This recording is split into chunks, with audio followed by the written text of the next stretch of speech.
In front of me is XIAOMI Redmi Note 13 Pro Plus, and today I would like to show you how you can select and delete multiple photos at once.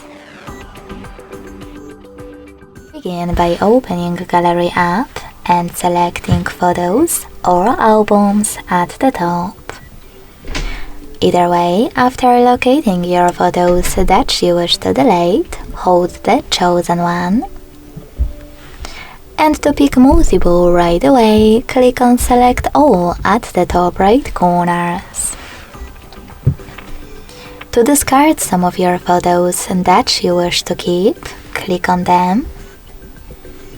And to delete the rest, use this pin at the bottom right corner. So when I do that, and confirm my choice in the pop-up, I can see that all of my selected photos were successfully deleted. Thanks so much for watching. If you enjoyed this video, leave a like, comment and subscribe. Bye!